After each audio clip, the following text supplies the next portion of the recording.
Hi everyone, welcome to our new video.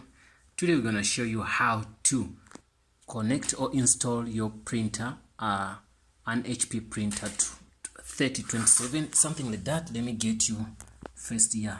30, it's going to be 3035, but anyway, they say 3027, they look alike.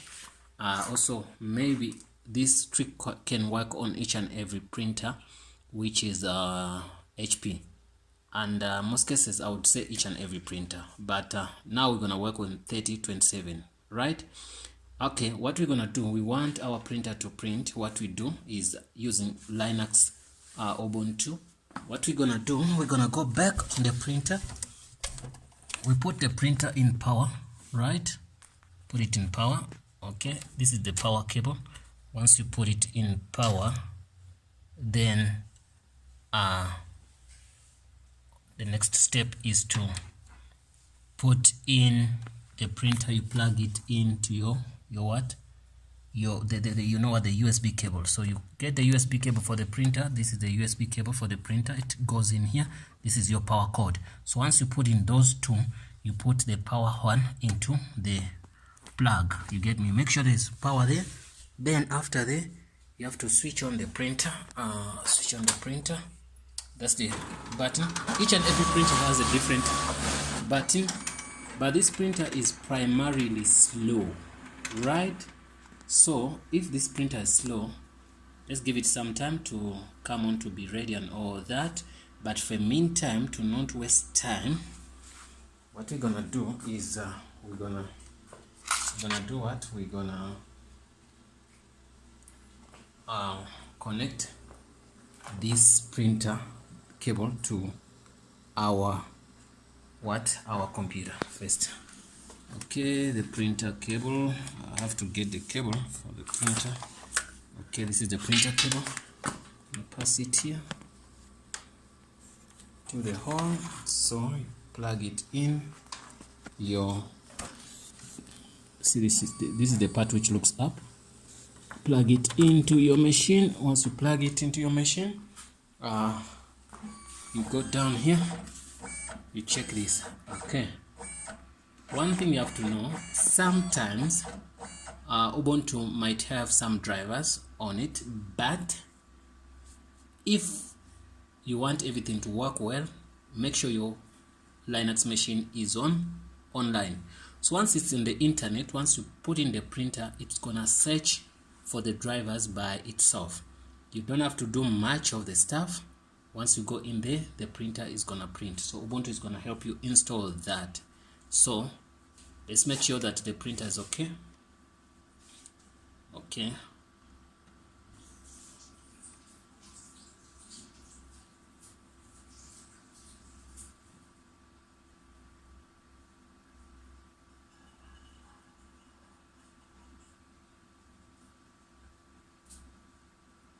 It's just taking so much time. It's okay.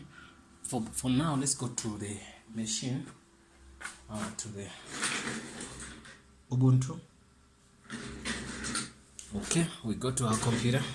The computer is on. We have Kali here. You can use also Kali to do the same, but now we're gonna use Ubuntu. Let's see what's going on here. Sorry about that.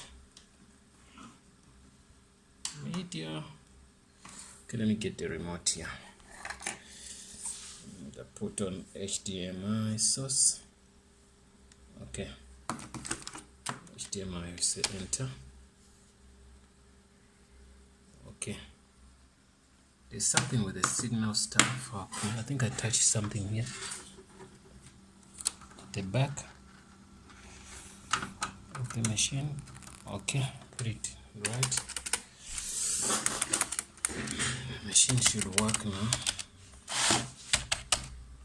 Okay, well, the machine is now on, so I'm gonna log in.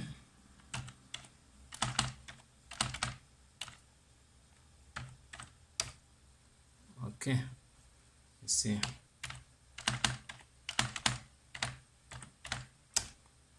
well, there's something which is not going well here. I believe the keyboard is not working. Something went wrong. with the keyboard. Yes. Okay. Oh yeah, it's working now.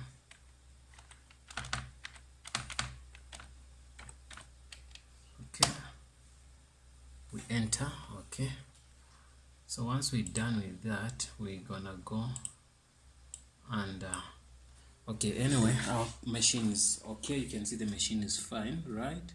100% fine. So since the machine is fine, then what we're gonna do now, we're gonna go to settings. You click on settings, right? Maybe we didn't see, sometimes once it installs automatically. Once it installs, sometimes you can see some pop-ups popping, the printers installed and stuff. So I'm gonna go to printers. When I'm there, click on printers. You can see there's a printer which was installed here. Now it installed. You can see what they call M3035, right? I'm gonna select this to make this printer as default, right? After doing that, you can see there is no copies or whatever, then we're fine.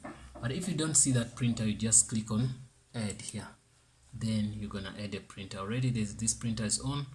You can just select, like it has USB, then you add, but it's already added, so we don't need to add it for the second time. I'm gonna cancel that, and then I'm gonna open LibreOffice. Then I print out something small to test. You get me? Okay, I'm gonna say test copy. I'm sorry, the screen is having some of those things.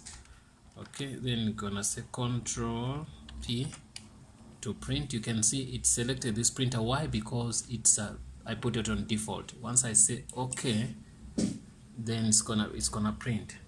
So since it's gonna print, you're gonna see it started. It makes a lot of noise. It's machine. You can see the paper came, right? Okay, since the paper came, you can see there's test on it. You can see this, what we typed is says test, right? Test copy. So the machine has some dots here because of its drum. It's damaged, scratched, so this won't change. Well, this is the way we do things. If you want the printer to print on Ubuntu, you don't do anything, especially if you have much stress. You don't have much stress on that. Even Kali, but Kali sometimes you have to do some stuff. Once you have your machine connected to power, as I did explain to you, make sure your machine is connected to the internet to make things easier, because sometimes the old machines, they have some drivers somewhere, so they might not be on your operating system. What it does, it goes online itself and searches for that those drivers. Then once the drivers are in, it downloads them for you automatically. So once you plug it, I would say it's a plug and play somehow. So you're gonna get, even if the machine is very old, Ubuntu will manage to get the drivers for you, unlike on Windows, whereby you have to search online and then you install, all those things. So that's the difference between Windows and Ubuntu. It's super easy. But one thing I would tell you, if it comes to scan, yes, Ubuntu can scan, but it uses one thing which they call P whatever, I forgot, but it scans, in most cases it scans using, it's good on HP machines. If you want to scan, it uses HP machines much. Then you install that software. Scanner is not that easy as we might think. It uses that software. After that software, then you can scan. But for now, the drivers we got is just for printout. It cannot scan. I can go back, you see, it can't scan. You can see here, you cannot have a scanner on here. You can see the options we have. You can see these are whatever. So even if you say you want to scan, let me say scanner, you might not be able to. Let me say scan. Okay, scan. Okay, not found, you get me. So scanner, something scan. Okay, right. So you will never scan unless if you install that software. The scanner software is not that, it's not a plug and play, you have to install it. Thanks for watching, guys. Don't forget to subscribe and see you in the next video.